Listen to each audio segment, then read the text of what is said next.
बहुत पुरानी बात है। एक आश्रम हुआ करता था जिसमें एक गुरु अपने शिष्य के साथ रहा करते थे। उनका एक लड़का भी था जो अन्य शिष्यों के साथ शिक्षा ग्रहण कर रहा था। वह गुरु सबको एक समान मानकर ही शिक्षा देते थे और गलती होने पर सबको कठिन से कठिन दंड देते थे। उन गुरु का एक परम शिष्य था जिसका नाम रामानंद था और उनके लड़के का नाम परमानंद था। परमानंद को यह घमंड था कि बड़े होकर उसको ही गुरु बनना है और आश्रम का संचालन करना है, पर गुरु ऐसा नहीं मानते थे। वह अपने उत्तराधिकारी को चुनने के लिए निश्चिंत थे और मन बना चुके थे कि जो भी उसकी सच्चे भाव से सेवा करेगा वही इस गुरुकुल का अगला गुरु होगा। रामानंद आंख बंद कर गुरु की आज्ञा का पालन करता था। एक गुरु अपने शिष्यों के दूसरे गांव में भ्रमण कर रहे थे। तभी उनके हाथ से उनका कमंडल छूट गया और एक गंदे जल नाले में जाकर गिर गया। गुरु ने देखा सारे शिष्य इधर उधर भटक रहे हैं, कोई उस नाली में जाकर कमंडल नहीं निकाल रहा है। इतने में रामानंद उस नाली में गया और कमंडल को खोजने लगा। कुछ देर के बाद उसको कमंडल मिल गया। गुरु रामानंद की इस बात से बहुत खुश हुए और इस घटना से सभी को ये विश्वास हो गया कि रामानंद ही सबसे ज़्यादा गुरु की आज्ञा का पालन करता है और उसकी हर ज़रूरत को समझता है।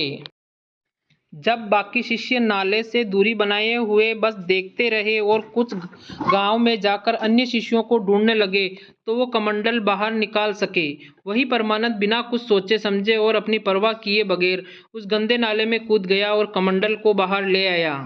सबको यह विश्वास हो गया कि रामानंद ही उनका सबसे प्रिय शिष्य बन गया है और परमानंद को इस बात से घृणा होने लगी।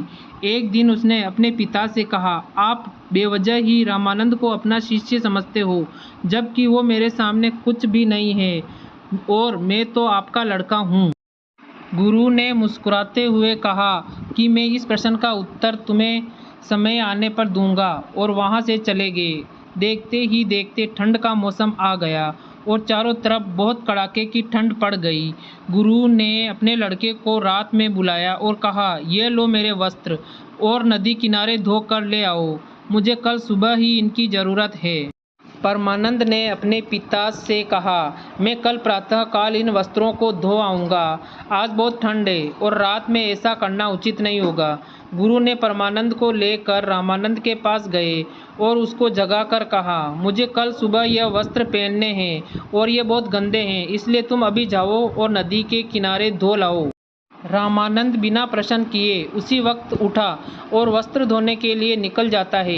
कड़कड़ाती ठंड में वह सारे वस्त्रों को धोकर सूखने के लिए डाल देता है।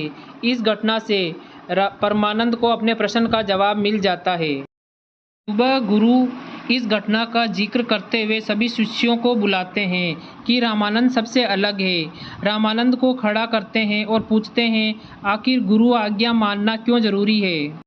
रामानंद बड़े सरल शब्दों में कहता है, जब हम किसी को अपना गुरु मान चुके हैं तो हमें सब कुछ उन पर निछावर कर देना चाहिए। उनकी आज्ञा मानने के लिए हमें तनिक भी नहीं सोचना चाहिए, तभी तो हमारा भला हो सकता है। संसार में ऐसा कोई गुरु नहीं है जो अपने शिष्य को गलत मार्ग दिखाए। जब हम बिना सोचे समझे जो गुरु कहता है करते हैं तभी वो गुरु आज्ञा कहलाती है। अगर हम उसमें सोचेंगे समझेंगे और फिर उसको करेंगे तो वह गुरु आज्ञा नहीं, हमारा स्वयं का मन हो गया। इसलिए गुरु आज्ञा वह है जो हम बिना सोचे समझे गुरु के कहने पर ही कर देते हैं। रामानंद की इस बात को सुनकर सभी शिष्यों को अपनी अपनी गलती का एहसास हो जाता है और वह भी रामानंद की तरह गुरु पर सब कुछ निछावर कर देते हैं और ज्ञान अर्जित करने लगते हैं।